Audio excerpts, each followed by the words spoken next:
Bulan kemarin masih ingat apa materinya bulan kemarin? Jadi Bapak Ibu, saya mau acara ngaji mabit ini bukan apa ya, ngaji toko mulih ketemu lagi 1 bulan lagi nggak ada perubahan. Saya nggak mau, harus ada perubahan. Kayak iman, kayak silaturahim, kayak saudara, apalah harus ada yang dibawa pulang. Makanya materinya diingat-ingat. Yang materi bulan kemarin apa? Masih ingat? Materi bulan kemarin. Ada yang ingat? Pak Gatot bener rawuh nggih. Materi bulan kemarin harus jadi orang yang disiplin waktu. Lebih baik datang lebih awal 1 menit lebih mulia daripada terlambat 10 menit. Saya ulang, datang lebih awal 1 menit itu lebih mulia daripada terlambat 5 menit, 10 menit, apalagi sampai terlambat setengah jam, 1 jam. Monggo kalau mau sukses, disiplin waktu. Janji Senin, janji Rebu, janji jam 10, jam 10. Kalau sekiranya mau meleset, segera konfirmasi. Tadi sudah saya sampaikan ke jenengan di Mukodimah tadi. Bulan ini saya blokir 3 orang ya gara-gara mulutnya plin-plan, nggak bisa dijaga. Oke, nah sekarang ini Pak, monggo yang dibaca Ananda Safira tadi. Dari ayat 1 sampai ayat 10 tadi, saya ambil yang ayat 9-nya saja. Dibawa pulang nggih, Bapak Ibu monggo diperhatikan. Ada yang bisa baca? Bismillahirrahmanirrahim. Yukhadi'una Allah walladzina amanu wa ma yakhda'una illa anfusahum wa ma yash'urun. Napa artinya niku? Kelihatan? Mereka menipu Allah dan orang-orang beriman. Padahal mereka hanya menipu diri mereka sendiri tanpa mereka sadari. Bulan kemarin jadilah orang yang disiplin waktu, disiplin omongan. Baik kepada istri, kepada anak, kepada orang, kepada diri sendiri. Nah malam ini jadilah orang jujur, jangan jadi orang pembohong, pendusta. Kalau sama jadi orang pembohong dan pendusta, jenengan itu menipu diri jenengan sendiri. Mereka menipu Allah dan orang-orang beriman, tapi mereka nggak sadar, padahal mereka menipu dirinya sendiri. Pun Pak, orang kalau suka bohong, oke sebelum saya lanjut, biar nggak batal ini, ilmu ini. Di ruangan ini ada nggak yang merasa pernah saya bohongi? Coba kalau ada yang pernah saya bohongi, saya harus batalkan dulu, dikelirkan dulu.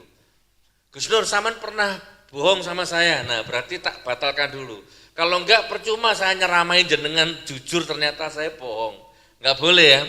Gus Nur, saman punya utang sama saya 10.000 belum bayar, umpama ini. Monggo dikelirkan dulu. Ini yang hadir ini ada enggak yang pernah saya bohongi?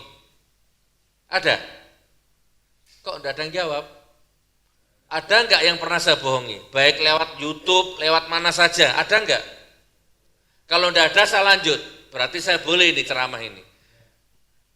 Karena enggak boleh Pak, ngomong kejujuran sementara dia tukang bohong, enggak boleh Pak, naudzubillah min dzalik. Amit-amit, kalau sampean suami membohongi istri, saman itu membohongi Allah, membohongi diri saman sendiri. Kalau saman ayah membohongi anak, itu sama dengan membohongi Allah dan membohongi diri saman sendiri. Kalau saman lurah, bohongi rakyat, itu saman membohongi Allah Pak. Membohongi diri saman sendiri. Kalau saman presiden bohongi rakyat, itu saman membohongi Allah Pak, dan membohongi diri sendiri. Dan pasti, tak ulang 7 kali, pasti.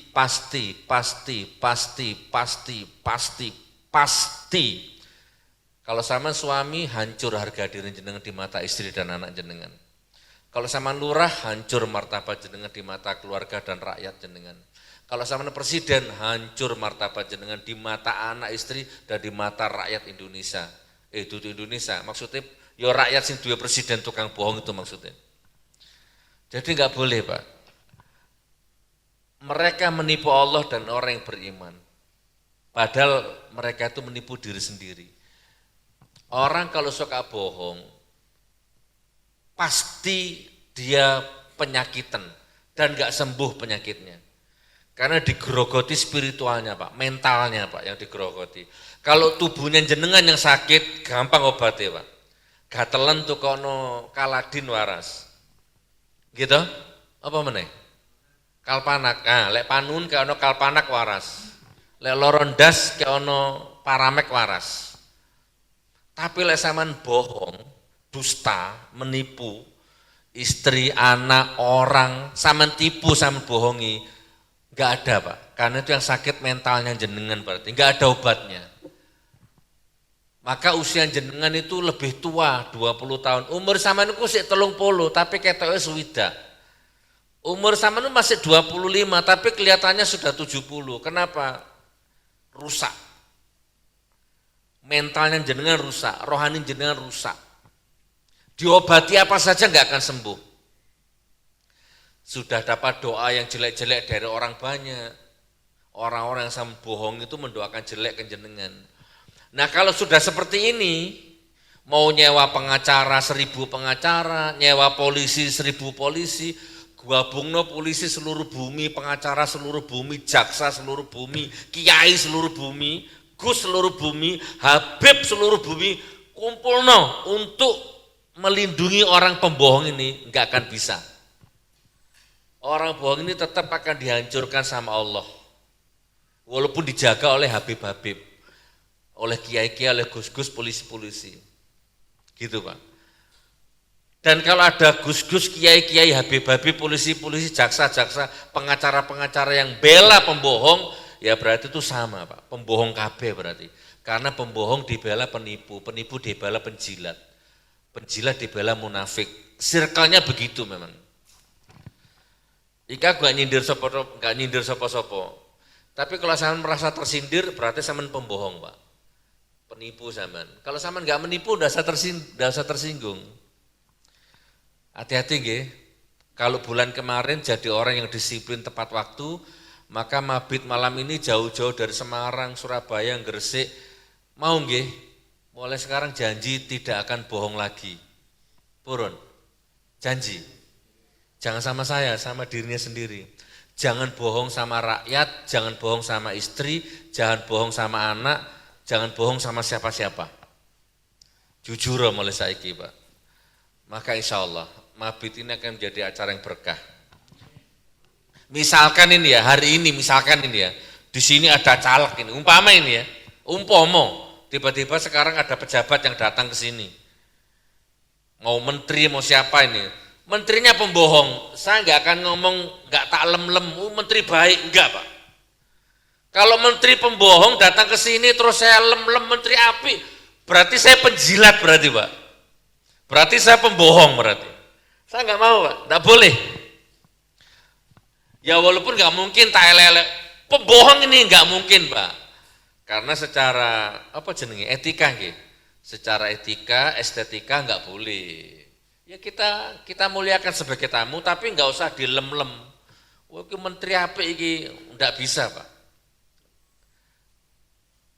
Paham betul? Mereka menipu Allah.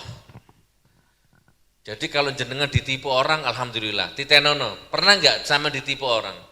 Kalau sama pernah ditipu orang, kapan kira-kira? 10 tahun yang lalu, 20 tahun yang lalu? Coba sekarang lihat orang itu.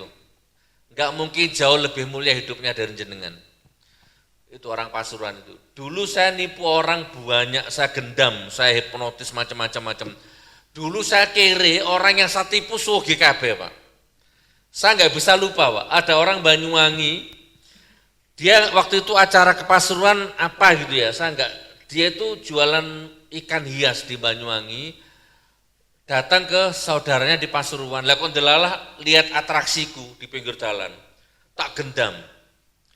Dia beli keris sama saya kalau nggak salah 3 juta, zaman semono loh Pak, duit 3 juta loh Pak, tahun 98, 99an itulah. Saya beli keris di Pasar Turi 3.000, tak dol 3 juta. Gitu ya, tak gendam dengan berbagai macam cara. Sampai akhirnya tukaran kartu nama, dapat berapa bulan saya ke sana ke rumahnya. Ternyata rumahnya tuh dari full kaca gitu, jualan ikan hias. Bertahun-tahun, setahun, 2 tahun, 3, 5 tahun, sampai 7 tahun, saya tuh sering ke sana, hidupku tetap kere, nggak berubah-ubah, dia tambah kaya Pak. Sing tak tipu tambah sugih. Wis toh, wallahi kalau sama nipu orang sama nggak akan sukses Pak. Yang sama tipu yang sukses nanti. Nggak ada dukun sukses, nggak ada paranormal yang sukses kalau nipu orang. Habib Kiai Gus dodolan banyu 1 juta titenono, nggak mungkin sugih, nggak mungkin berkah. Pokoknya jangan bohong mulai sekarang. Purun. Kalau saya bohong nanti langsung sama WA. Asu gue Gus, nggak apa-apa. Kalau saya bohong nanti kelihatan saya bohong, langsung jangan dipanggil Gus, panggilin asu saya lewat WA. Asu saman Gus, ngapunten saman bohong, gitu kan? Insya Allah. Itu ada anak saya, ada istri saya, ada menantu saya, ada anak saya. Wah, ini nggak bisa dibeli dengan uang ini. Nggak mungkin saya ngasih materi jujur sementara saya bohong. Siap? Mas Wahyu? Siap ya? Alhamdulillah. Ayat 10-nya apa? Ayat 10-nya, jenengan baca itu.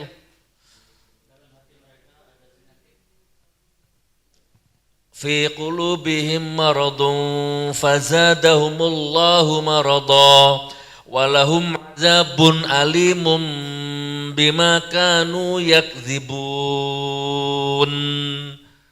Monggo, kelihatan. Dalam hati mereka ada penyakit. Sama mireng hadis Rasul, di dalam tubuh manusia ada segumpal daging. Kalau daging itu baik, baik semua. Kalau daging itu buruk, buruk semua. Segumpal daging itu adalah hati. Dalam hati mereka ada penyakit. Orang tukang bohong itu hatinya sakit Pak. Ya kan, rambutnya cepat botak, ngelupas, menghitam, ngeflek. Ya kan, Mbah Surose ini loh, ngapunten Mbah, sama nomor piro Mbah? 65 loh Mbah, sepeda motoran Solo, Malang, Pasuruan, Jakarta sepeda motoran, umurnya 65. Berarti relatif, ya mungkin gak jujur 100%, tapi relatif bukan pembohong. Gitu ya, sehat loh 65. Sementara ada yang 40 tahun, 50 tahun remek kabeh, remuk awake kabeh. Kenapa? Di dalam hatinya ada penyakit. Pak Suroso sehat nggih? Alhamdulillah. Di dalam hatinya ada penyakit. Lalu Allah menambah penyakitnya dan mereka mendapat azab. Coba Pak. Di dalam hatinya ada penyakit, lalu Allah menambah penyakitnya dan mereka mendapat azab yang sangat pedih. Karena mereka selalu berdusta. Aku lan delok wajah sampean iki koyoke anu ya. Sampean kok bayangno wajah seseorang ngono ya, kok kewoco lho. Bayangno sapa sampean? Wis gak usah disebut jenenge wis ya. Nek Pak Budi anu ya gedem-gedem atine ya. Di dalam hati mereka ada penyakit.